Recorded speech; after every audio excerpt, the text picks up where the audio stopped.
Hello everyone, in today's video I'm going to talk to you guys about the real struggle that foster kids have with the concept of love. For a quick example, there was an 11-year-old I had who had been in the system multiple times for a fairly large amount of time, who, even though he was going to a daycare where the people had known him for a long time, the people cared about him, there was some sort of a situation where one of the kids called him a name he didn't like, and he said he had to go after them and attack them. And the adults tried to stop him from going after this other child and hurting him, and it ended up becoming a huge fight between this 11-year-old and the adults, and he ended up biting them, causing him to bleed, giving him bruises. It was horrible. And when I had to go there to try and take care of the issue, resolve everything, these poor people were crying. These poor women were crying because they had known him for so long and they loved him, and they just couldn't believe that after a year of being away and returning to this daycare, that he would be at this point where he would be physically hurting other people and hurting them. And they just couldn't wrap their minds around it. And it was obvious, it was very distressing to them what had happened, what he was doing.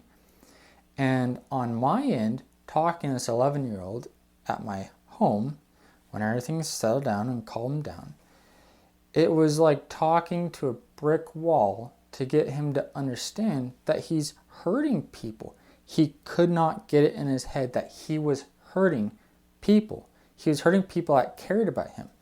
In his mind, all he was doing is they called him a name he didn't like, and he was attacking them, and the adults got in the way, and so he was wrestling them to try and get to this other kid. In his mind, he was dealing with a bully. That's what was going on in his mind. He just could not wrap his head around the fact that he was the one that was injuring others. He just could not get it.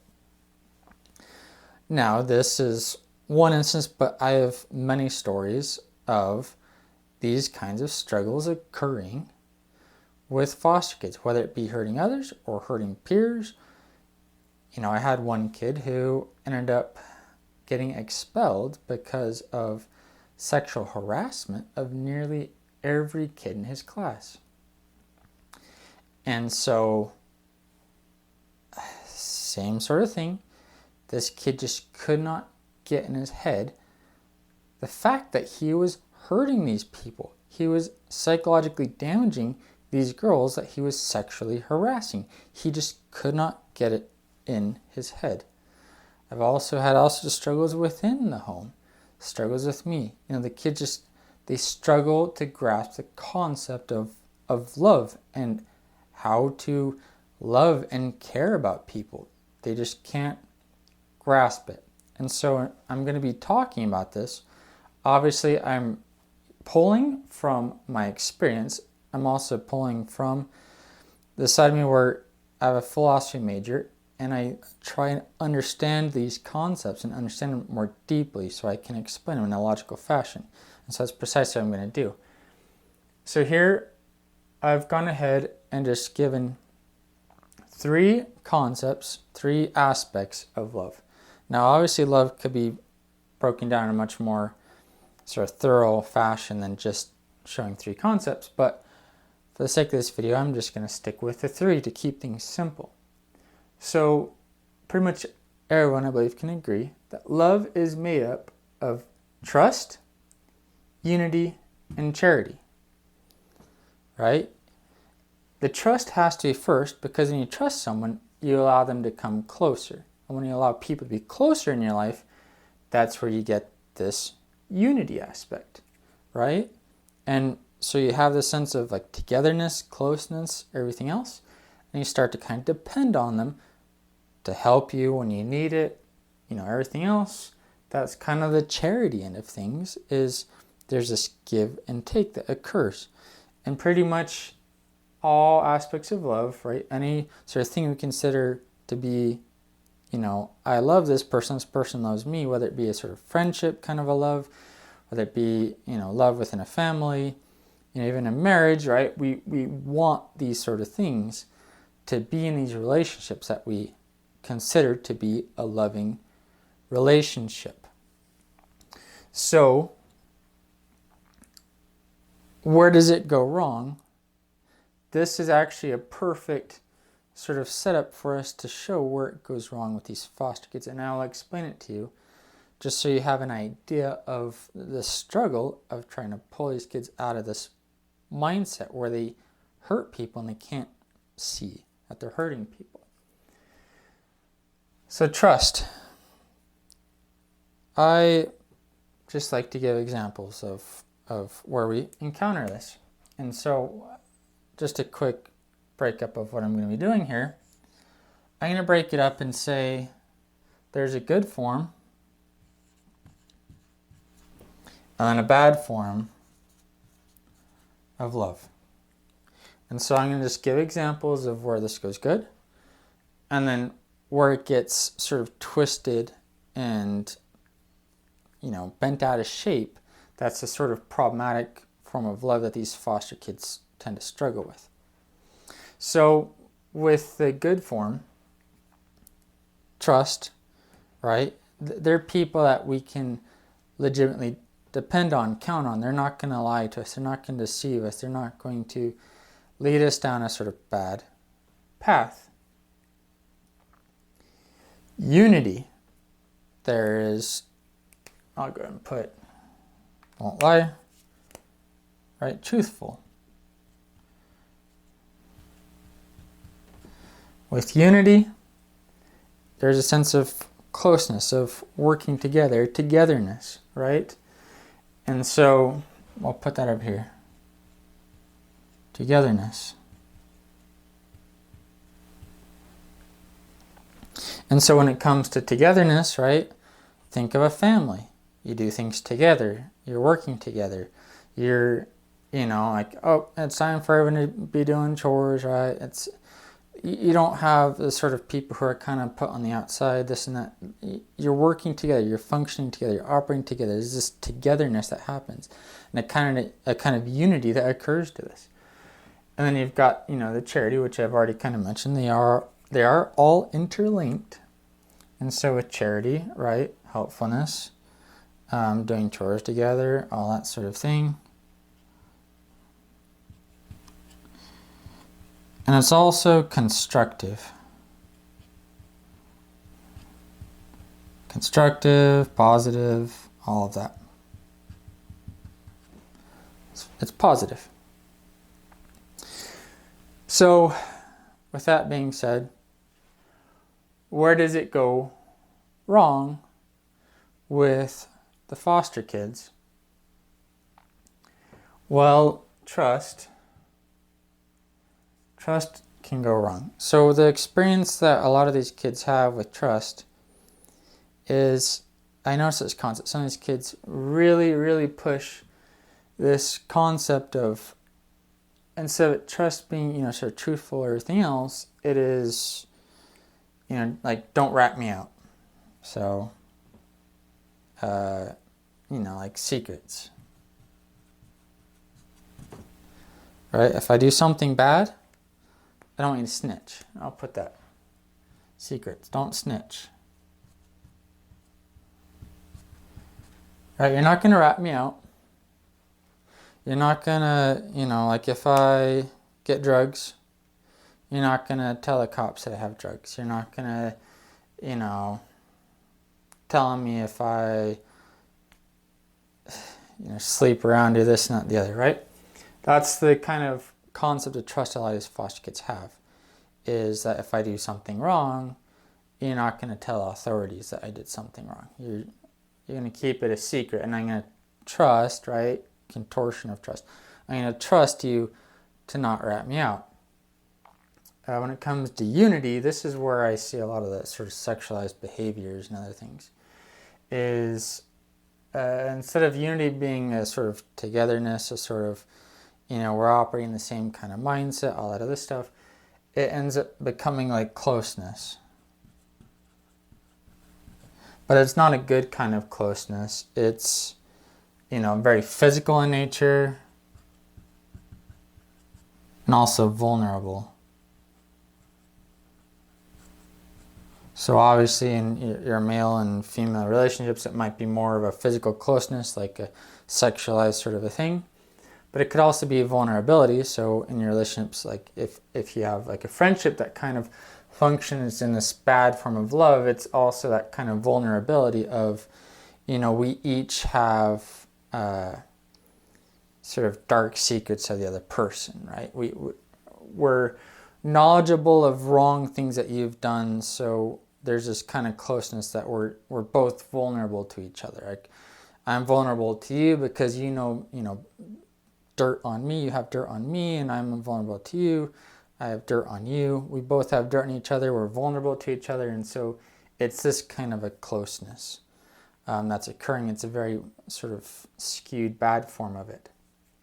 And then charity, when it comes to charity, instead of it sort of being a positive, helpful sort of a thing, then we have the, help you with your wrongdoing. It's a harmful helpfulness, harmful help. So, for example, helping you obtain drugs, right? I'll help you obtain drugs. I'll help you tell a lie. I'll help you cheat on your homework. I'll help you with these bad things that aren't good for you. So, do I see this with the foster kids? Absolutely. I see this a lot with the foster kids. So I had a teenager who always wanted to do the wrong thing, was always getting in trouble. I've had to try and get him out of detention before. And he wanted me to relate with him in this way. And that was part of the struggle is, he didn't, he wanted me to give him the leeway to be able to sneak out. He wanted me to give him the leeway to be able to go do drugs and other things. He kept pushing for again and again. And so, that's what he always sort of got after me for, was I wasn't giving enough space. I wasn't giving him space. He just kept, doing that. It wasn't that I was against giving him space, but the problem was he wanted to do all the terrible things. He wanted to, sleep around. He wanted to get drugs. He wanted to sell drugs. He wanted to do all sorts of things that were illegal, that were terrible, and he didn't like it that I was standing in the way of him being able to do that. For him, for me to be a loving parent, was to step back and just say, hey, you go do all the things that you want to do that are terrible for you, and I know are terrible for you, right? And then not get him in trouble, right? Not, keep the secrets, right? All this sort of thing. So that was a fight. Now, how do I get them, though, from that terrible concept of love? And here's the thing is, this is what they experience in their homes. They actually experience this in their homes, right? Their parents might be doing drugs. And you think the parents want the child to go telling authorities that, they're doing drugs. No. So there's that concept of, well, the parents want the children to keep secrets. And then, of course, if the children do things, the parents are going to reciprocate, which is, you get this false form of closeness, right? You carry vulnerabilities to each other. Does the other physical kind of closeness sometimes exist? Yes. I have had kids that have been sexually abused, right? It's usually not like your immediate parent, but it might be, like a step parent, or it could be an uncle who sexually abused or something like that.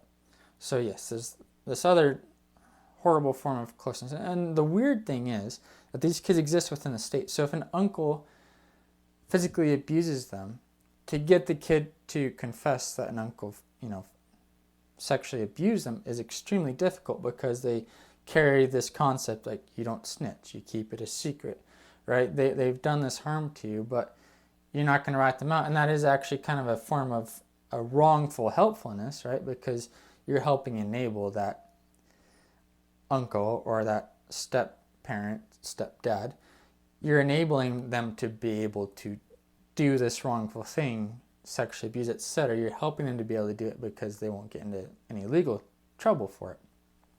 So they exist within this bad form of love. Now this is one thing I've kind of really struggled with, is how do I pull them from this bad form of love into the good form of love, where it's not about keeping secrets if you've got dirt on someone or whatever else. It's about being truthful and being honest, not lying. It's about, this unity, togetherness, like we're doing activities together. It isn't just you go do your own thing and I do my own thing. It's, we're a family now. We're a family unit, and we're going to do things together, and we're going to kind of come to a similar mindset, right? They struggle with it because their form of closeness is, they get a girlfriend, boyfriend, whatever, and they want to have sexualized relations there, and with their friends it's vulnerable because they carry dirt on each other and they don't want to rat each other out. It's this other kind of closeness, right? They can't understand the togetherness, the other form of, the good form of unity. They can't understand that togetherness to understand how to function a family.